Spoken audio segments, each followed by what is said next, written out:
전화기 너머로 여자 목소리가 들렸습니다. 서윤이 오늘 늦게 들어오지? 그것은 제 이름이었습니다. 남편의 전화기 속에서 제가 알지 못하는 목소리가 저를 부르고 있었습니다. 마치 오래전부터 알고 있었다는 듯 아무렇지 않게. 저는 잠깐 멈췄습니다. 충전기에 꽂아두려고 집어든 남편의 휴대폰이었습니다. 화면이 켜지면서 통화가 연결된 것을 미처 몰랐지요. 스피커 너머로 흘러나온 그 목소리는 낮고 편안했습니다.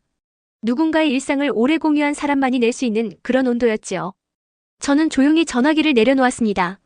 아무 말도 하지 않았습니다. 남편 이준혁은 서재에 있었습니다.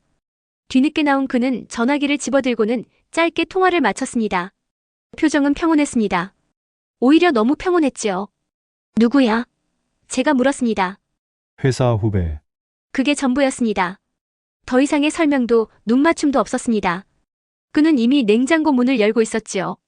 저는 더 묻지 않았습니다. 그러나 그것이 실수였습니다. 저 이서윤은 그때 결혼 7년 차였습니다. 남들이 보기엔 평범하고 안정된 삶이었습니다. 중학교 국어교사로 일했고 남편은 중견 건설회사의 과장이었습니다. 작지 않은 아파트, 매달 빠지지 않는 저축, 명절마다 챙기는 양가 부모님. 흔들림 없이 쌓아온 것들이었습니다. 저는 감정을 크게 드러내지 않는 사람입니다. 학교에서도 집에서도 그랬지요. 감정보다 판단을 먼저 내세우는 편이었고 불편한 일이 생겨도 충분히 생각한 뒤에야 말을 꺼냈습니다. 그래서 그날도 스스로를 다독였습니다. 회사 후배일 수도 있지. 내 이름을 안다고 해서 이상한 건 아니야. 그러나 몸은 이미 알고 있었습니다. 이유를 설명할 수 없는 불쾌감이 명치 아래 조용히 가라앉았습니다. 그날 이후였습니다. 남편의 퇴근 시간이 눈에 들어오기 시작했습니다. 예전에는 그냥 흘려보냈던 것들이었습니다. 7시였던 것이 8시가 되고 8시가 9시로 밀렸습니다. 늦는다는 연락은 항상 이미 늦은 뒤에야 왔지요. 통화 습관도 달랐습니다. 예전에는 거실에서 전화를 받던 사람이 요즘은 꼭 베란다로 나갔습니다. 소리를 낮추는 것이 아니라 아예 사라지는 방식이었지요. 밥을 먹으면서도 그랬습니다. 제가 말을 걸면 대답은 했습니다. 그런데 눈이 닿지 않았습니다. 시선은 항상 조금씩 다른 곳을 향해 있었지요. 제가 한 번은 조심스럽게 말을 꺼냈습니다. 요즘 많이 피곤해 보여. 프로젝트 때문에. 그게 끝이었습니다. 며칠 뒤 저는 결국 입을 열었습니다. 그 후배 말이야. 전에 전화해서 목소리 들었는데 내 이름을 알더라. 남편은 잠깐 저를 바라보았습니다. 그리고 피식 웃었지요. 그게 왜? 팀 회식에서 한번 얘기한 것 같은데. 그래도 좀 이상하지 않아? 서윤아, 그의 목소리가 낮아졌습니다. 예민하게 굴지 마. 피곤하다. 방으로 들어가는 그의 뒷모습을 바라보았습니다. 내가 예민한 것일까? 저는 한참 그 자리에 서 있었습니다. 거실의 불빛이 유난히 하얗게 느껴지던 밤이었습니다. 그런데 이상했습니다. 7년 동안 함께 살아온 사람의 등이 그날따라 어쩐지 낯설었습니다. 아주 조금, 그러나 분명하게. 이상하다. 내가 모르는 무언가가 이미 시작된 것 같았다. 처음엔 10,000원이었습니다. 장을 보고 나면 늘 조금씩 남던 생활비가 어느 달부터 부족해지기 시작했습니다. 대수롭지 않게 넘겼습니다. 물가가 오른 탓이겠거니 제가 계산을 잘못한 탓이겠거니 했지요. 그런데 다음 달도 그랬습니다. 그 다음 달도. 저는 가계부를 다시 펼쳤습니다. 숫자는 거짓말을 하지 않았습니다. 카드값은 전년도 같은 달보다 분명히 늘어 있었습니다. 그런데 집 안 어디에도 그 돈이 쓰인 흔적이 없었습니다. 새로 산 물건도 없었고 수리한 것도 없었고 외식을 더한 것도 아니었습니다. 돈은 나갔는데 아무것도 남아있지 않았습니다. 남편에게 조심스럽게 물었습니다. 요즘 카드값이 좀 많이 나오는 것 같아서. 회사 상황이 안 좋아. 접대도 있고 이것저것 많아. 그것으로 끝이었습니다. 남편은 더 설명하지 않았습니다. 저도 더 묻지 않았습니다. 그때까지는 그랬지요. 청구서가 이메일로 오는 걸 남편은 몰랐습니다. 공동 카드 내역이 제 메일로도 함께 발송되고 있었습니다. 저는 그동안 열어보지 않았습니다. 그런데 그날 무심코 클릭했습니다. 스크롤을 내리는 손이 멈췄습니다. 강남구 소재 호텔 1박. 압구정 프렌치 레스토랑 2인분. 백화점 여성 브랜드 매장. 고가 코트 결제. 저는 다시 위로 올라갔습니다. 날짜를 확인했습니다. 그달 남편이 야근이 많았다고 했던 바로 그 주였습니다. 화면을 닫았습니다. 다시 열었습니다. 숫자는 그대로였습니다. 친구 민지에게 전화한 건 그날 저녁이었습니다. 별 뜻 없이 꺼낸 말이었습니다. 카드값이 이상하다고 집에 쓴 흔적은 없는데 돈이 나간다고. 민지는 잠시 말이 없었습니다. 그리고 조용히 물었습니다. 서윤아, 혹시 다른 가능성은 생각 안 해봤어? 무슨 가능성? 호텔이랑 레스토랑이랑 여자 옷까지면 솔직히 나는. 저는 전화를 끊었습니다. 그날 밤 남편이 들어왔을 때 저는 식탁에 앉아 있었습니다. 카드 내역을 출력해 두었습니다. 남편 앞에 조용히 내밀었습니다. 이거 설명해줘. 남편은 종이를 내려다보았습니다. 잠깐이었습니다. 접대라고 했잖아. 호텔도요? 여성 매장도요? 팀 여직원 선물. 퇴직 기념. 목소리는 평온했습니다. 너무 준비된 것처럼 평온했지요. 왜 미리 말 안 했어? 말해야 알아. 사사건건 다 보고해야 해. 그 순간 남편이 종이를 집어들었습니다. 그리고 그대로 구겨 식탁 위에 던졌습니다. 소리가 났습니다. 크지 않았지만 분명히 던진 것이었습니다. 저는 움직이지 않았습니다. 며칠이 지났습니다. 저는 다시 물었습니다.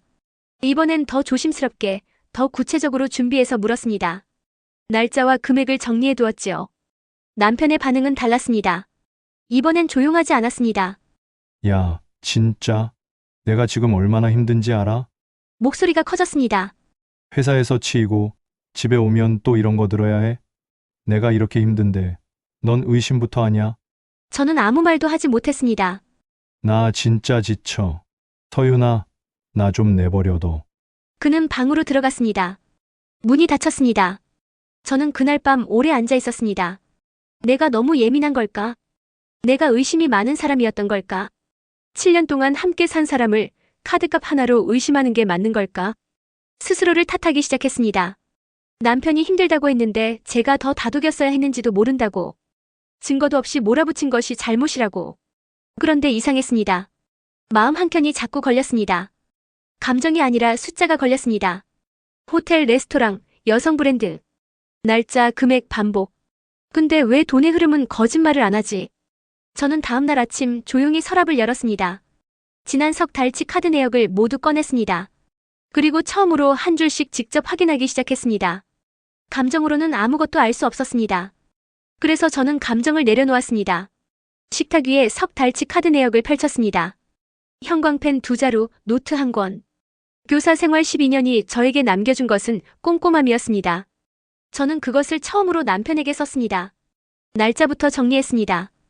호텔 결제는 3번이었습니다. 모두 목요일이었습니다. 레스토랑은 5번, 그중 4번이 목요일 저녁이었습니다. 백화점 여성 매장은 2번, 간격은 정확히 3주였습니다. 우연히 1번이면 우연입니다. 2번이면 의심입니다. 3번이면 패턴입니다. 지역도 같았습니다. 강남구 청담동 일대. 남편 회사는 여의도였습니다. 반대 방향이었지요. 저는 노트에 조용히 적었습니다. 날짜, 요일, 금액, 지역. 한 줄씩 천천히. 적고 나서 다시 읽었습니다. 읽을수록 선명해졌습니다. 이것은 실수가 아니었습니다. 즉흥도 아니었습니다. 누군가와 함께 정해진 날에 정해진 곳으로 가고 있었습니다. 남편이 집에 들어오지 않기 시작한 건 그 무렵이었습니다. 처음엔 하루였습니다. 출장이라고 했습니다. 다음엔 이틀이었습니다. 팀 회식 뒤 동료 집에서 잤다고 했습니다. 문자로만 왔습니다. 전화는 받지 않았습니다. 저는 몇 번 다시 걸었습니다. 신호는 갔습니다. 받지 않았습니다. 조금 뒤 문자가 왔습니다. 지금 회의 중. 나중에. 나중은 오지 않았습니다. 이틀째 밤 저는 거실 불을 켜둔 채 소파에서 잠들었습니다. 기다린 것이 아니었습니다. 그냥 방으로 들어가지 못했습니다. 사흘째 되던 저녁 남편이 들어왔습니다. 별말 없이 씻고 나왔습니다. 저는 식탁에 앉아 있었습니다. 노트가 앞에 있었습니다. 남편은 냉장고를 열었습니다. 목요일마다 청담동이야. 제 목소리는 떨리지 않았습니다. 남편이 냉장고 문을 닫았습니다. 돌아보지는 않았습니다. 무슨 소리야? 카드 내역. 석 달치 다 봤어. 목요일 청담동, 호텔 레스토랑. 반복이야. 잠시 침묵이 흘렀습니다. 그가 천천히 돌아섰습니다. 저를 바라보는 눈이 달랐습니다. 피곤함도 억울함도 아니었습니다. 차가웠습니다. 야, 처음이었습니다. 7년 만에 처음 듣는 호칭이었습니다. 너 지금 뭐 하는 거야? 진짜. 준혁 씨, 나는 그냥. 됐어. 말하기도 싫다. 그는 노트를 집어들었습니다. 그리고 그대로 바닥에 던졌습니다. 종이가 구겨지며 펼쳐졌습니다. 제가 밤새 정리한 날짜들이 바닥에 흩어졌습니다. 함정이야. 지금 남편 뒷조사하는 게 무부야? 저는 노트를 주우려 몸을 굽혔습니다. 나도. 낮은 목소리였습니다. 저는 손을 멈췄습니다. 서윤아, 그가 한숨을 쉬었습니다. 나 솔직히 말할게. 지금 너랑 사는 게 숨막혀. 다음 날 저녁 시어머니가 왔습니다. 예고 없는 방문이었습니다. 저는 앞치마를 두른 채 문을 열었습니다. 어머니 옆에 남편이 서 있었습니다. 셋이 식탁에 앉았습니다. 어색한 침묵이 먼저 자리를 잡았습니다. 서윤아, 어머니가 먼저 말을 꺼냈습니다. 준혁이한테 들었는데 내가 요즘 많이 예민하다며. 저는 찻잔을 내려놓았습니다. 준혁이가 얼마나 힘든지 알잖아. 회사도 그렇고. 근데 집에서까지 이러면 되겠어? 남편은 아무 말도 하지 않았습니다. 시선은 창밖을 향해 있었습니다. 어머니, 제가 드리고 싶은 말씀이 나는 며느리가 좀 더 이해심이 있었으면 해서. 남자가 집에서 편해야 밖에서도 잘하는 거야. 저는 입을 다물었습니다. 남편이 그때 처음으로 저를 바라보았습니다. 표정에 아무것도 없었습니다. 제 눈을 보면서 아무것도 말하지 않았습니다. 그것이 가장 아팠습니다. 어머니가 돌아가신 뒤 저는 혼자 설거지를 했습니다. 물소리만 들렸습니다. 남편은 방에 들어가 문을 잠갔습니다. 저를 향해 단 한 번도 해명하지 않았습니다. 화를 냈고 자리를 피했고 어머니를 데려왔습니다. 그러나 목요일 청담동은 설명되지 않았습니다. 호텔은 설명되지 않았습니다. 여성 브랜드 코트는 설명되지 않았습니다. 저는 수도꼭지를 잠갔습니다. 패턴은 있었습니다. 흐름도 있었습니다. 그런데 아직 얼굴이 없었습니다. 이름도 없었습니다. 확신은 있었지만 증거는 없었습니다. 그게 저를 가장 무너뜨렸습니다. 믿고 싶지 않았습니다. 그러나 믿지 않기엔 숫자가 너무 많았습니다. 이제 남은 건 얼굴 하나였다. 저는 행주를 개켜 싱크대 위에 올려두었습니다. 그리고 조용히 휴대폰을 꺼냈습니다. 화면을 오래 바라보았습니다. 다음 목요일까지는 닷새가 남아 있었습니다. 목요일은 조용히 왔습니다. 저는 아침 일찍 일어났습니다. 남편은 아직 자고 있었습니다. 저는 세수를 하고 밥을 차리고 그의 몫을 식탁에 올려두었습니다. 아무것도 달라지지 않은 아침처럼. 남편이 나간 뒤 저는 지하주차장으로 내려갔습니다. 블랙박스 SD카드를 꺼내는데 오래 걸리지 않았습니다. 저는 노트북 앞에 앉았습니다. 커피를 한 잔 내렸습니다. 손이 떨리지 않도록 천천히 마셨습니다. 그리고 카드를 꽂았습니다. 파일이 열렸습니다. 날짜별로 정리된 폴더들이었습니다. 저는 지난달 첫 번째 목요일부터 열었습니다. 주차장, 도로, 터널. 익숙한 출퇴근 영상이었습니다. 다음 파일, 또 다음 파일. 그냥 닫으려던 순간이었습니다. 화면이 바뀌었습니다. 조수석이었습니다. 여자가 앉아 있었습니다. 창밖을 보며 무언가 말하고 있었습니다. 소리는 없었지만 입모양이 움직였습니다. 그리고 웃었습니다. 억지로 웃는 얼굴이 아니었습니다. 편안한 얼굴이었습니다. 오래 알아온 사람 곁에서만 나올 수 있는 그런 표정이었습니다. 눈가에 힘이 빠져 있었고 어깨가 기울어져 있었습니다. 남편 쪽으로. 저는 스페이스바를 누르지 않았습니다. 멈추지 않았습니다. 끝까지 보았습니다. 영상은 40분이었습니다. 두 사람은 청담동 골목 어딘가에서 내렸습니다. 카메라는 주차된 차 안에서 멈췄습니다. 그게 전부였습니다. 저는 노트북을 닫았습니다. 저 자리는 원래 내 자리였다. 아무 생각도 나지 않았습니다. 아무 감정도 오지 않았습니다. 잠깐이었습니다. 그러다 왔습니다. 먼저 온 것은 슬픔이었습니다. 가슴 아래서부터 차오르는 것이었습니다. 눈물이 나지 않았습니다. 그냥 무거웠습니다. 7년이 한꺼번에 무거워지는 느낌이었습니다. 그 다음이 분노였습니다. 조용하고 뜨거운 분노였습니다. 소리를 지르고 싶지 않았습니다. 무언가를 깨트리고 싶지 않았습니다. 그냥 전부 이해가 되어서 오히려 무서울 만큼 선명해졌습니다. 호텔은 그 여자와였습니다. 레스토랑도 코트도, 늦은 귀가도 차가운 눈빛도 어머니를 데려온 것도, 저를 예민하다고 했던 것도 전부였습니다. 하나도 빠지지 않았습니다. 남편이 들어온 건 밤 10시였습니다. 저는 거실에 앉아 있었습니다.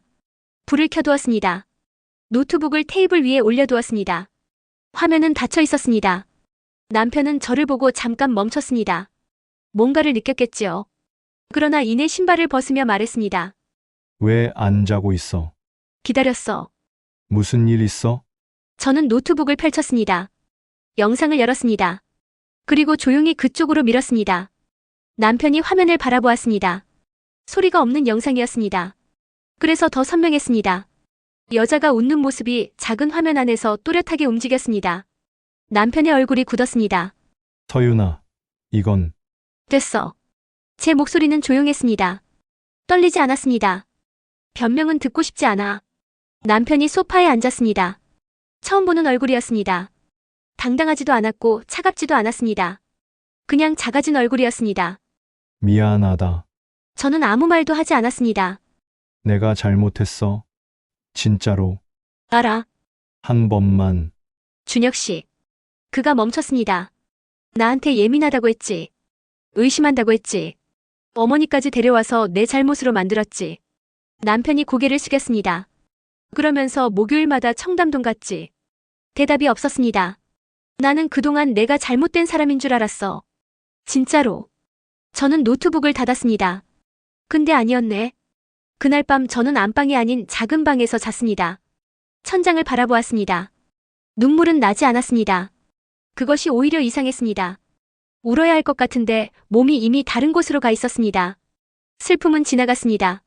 분노도 가라앉았습니다. 남은 것은 차갑고 고요한 무언가였습니다. 퍼즐이 맞춰졌습니다. 돈, 시간, 거짓말, 그리고 사람. 하나도 어긋나지 않았습니다. 전부 제 눈앞에서 완성되었습니다. 저는 눈을 감았습니다. 이제 내가 할 일은 하나였다. 끝내는 것. 감정이 아니었습니다. 결심이었습니다. 그리고 그 결심은 아침이 되어도 사라지지 않을 것이었습니다. 토요일 아침이었습니다. 저는 일찍 일어났습니다. 샤워를 하고 머리를 단정히 빗었습니다. 평소와 다를 것 없는 아침처럼 보이도록. 그러나 식탁 위는 달랐습니다. 파일 3개가 놓여 있었습니다. 카드 내역 석달치, 계좌 이체 내역, 그리고 블랙박스 영상 캡처 사진 6장. 날짜와 시간이 화면 구석에 선명하게 찍혀 있었습니다. 저는 의자에 앉아 커피를 마셨습니다. 남편이 나온 건 9시가 넘어서였습니다. 식탁을 보았습니다. 멈췄습니다. 그리고 저를 바라보았습니다. 저는 아무 말도 하지 않았습니다. 앉으라는 손짓만 했습니다. 그가 천천히 의자를 당겨 앉았습니다. 파일을 집어들었습니다. 첫 장을 넘겼습니다. 두 번째 장을 넘겼습니다. 블랙박스 사진에서 손이 멈췄습니다. 이건 맥락이 있어. 오해할 수 있는. 날짜 봐. 제 목소리는 낮았습니다. 3번 다 목요일이야. 3번 다 청담동이야. 체크인 시간은 저녁 7시야. 남편이 입을 다물었습니다. 두 번째 파일은 계좌야. 현금 인출이 매달 300씩 있어. 6개월치야. 페이지를 넘기는 소리가 났습니다. 세 번째는 내가 직접 봐. 긴 침묵이었습니다. 남편은 사진을 내려다보았습니다. 조수석에 앉아 웃고 있는 여자. 자신의 차 안에서. 저는 기다렸습니다. 해명을 기다린 것이 아니었습니다. 그냥 기다렸습니다. 남편이 사진을 뒤집었습니다. 그리고 말했습니다. 그래서 뭐 어쩔 건데? 저는 그 말을 듣는 순간 오히려 조용해졌습니다. 놀랍지 않았습니다. 어쩌면 이 말을 들어야 끝날 수 있다는 걸 어딘가에서 알고 있었는지도 모릅니다. 7년이었습니다. 결혼 준비를 하면서 함께 고른 식탁이었습니다. 지금 우리가 마주 앉아 있는 이 자리였습니다. 저는 그 식탁을 한번 바라보았습니다. 그리고 가방에서 봉투를 꺼냈습니다. 이혼 서류야. 남편의 얼굴이 굳었습니다. 재산 분할이랑 위자료 청구 내용 들어가 있어. 변호사가 작성했어. 서윤아, 잠깐. 사인하면 돼. 남편이 봉투를 열었습니다. 손이 떨렸습니다. 이렇게까지 할 거야? 대화도 없이? 대화는 했어. 저는 찻잔을 내려놓았습니다. 카드값 물어봤을 때, 늦는다고 할 때, 예민하다고 할 때, 어머니 데려왔을 때, 그때마다 내가 먼저 말했어. 준혁 씨가 닫았지, 내가 아니라. 남편이 서류에서 눈을 들었습니다. 한 번만 더 생각해봐. 내가 잘못했어. 진짜로 잘못했는데. 알아. 근데 늦었어. 짧은 말이었습니다. 그러나 저도 그 말이 이렇게 담담하게 나올 줄 몰랐습니다. 미련이 없었습니다. 그게 슬펐습니다. 분노보다 그것이 더 슬펐습니다. 한때는 이 사람이 좋았습니다. 분명히 좋았습니다. 퇴근길에 사온 귤 한 봉지에 웃던 때가 있었습니다. 사소한 것에도 고맙다고 말하던 사람이었습니다. 그런데 지금은 아무것도 남아있지 않았습니다. 모욕이 사랑을 지웠습니다. 거짓말이 신뢰를 지웠습니다. 그리고 그래서 뭐 어쩔 건데라는 한마디가 마지막 남은 것마저 지웠습니다. 남편이 한참 후에 말했습니다. 내가 어떻게 하면 돼? 처음 듣는 목소리였습니다. 낮고 작고 지쳐 있었습니다. 저는 자리에서 일어났습니다. 변호사 연락처 서류 뒤에 있어. 거기로 연락해. 코트를 집었습니다. 가방을 들었습니다. 서윤아, 돌아보지 않았습니다. 나 어떻게? 문을 닫고 복도에 섰습니다. 엘리베이터를 기다렸습니다. 버튼을 누르고 문이 열리고 안으로 들어갔습니다. 문이 닫히는 순간 눈물이 났습니다. 소리 없는 눈물이었습니다. 슬픔인지 안도인지 알 수 없었습니다. 아마 둘 다였겠지요. 그러나 발걸음은 멈추지 않았습니다. 로비를 지나 바깥으로 나왔습니다. 4월의 바람이 불었습니다. 차갑지 않았습니다. 저는 잠깐 눈을 감았습니다. 그날 나는 남편이 아니라 내 인생을 정리했다. 떠난 것이 아니었습니다. 돌아온 것이었습니다. 오래 잃어버렸던 곳으로 아주 천천히. 저는 걸었습니다. 목적지는 없었습니다. 그래도 괜찮았습니다. 오랜만에 느끼는 감각이었습니다. 아무도 저를 예민하다고 하지 않는 곳. 해명하지 않아도 되는 곳. 그냥 이서윤으로 있어도 되는 곳. 그곳을 향해 걷고 있었습니다. 여러분이라면 이 상황에서 용서하시겠어요? 7년의 결혼, 조작된 진실, 그리고 마지막 한마디. 그래서 뭐 어쩔 건데? 서윤은 미련 없이 걸어 나왔습니다. 여러분은 같은 자리에서 어떤 선택을 하셨을 것 같으신가요? 여러분의 생각을 댓글로 남겨주세요. 서윤의 선택, 잘한 걸까요? 아니면 한 번쯤 더 기회를 줬어야 했을까요?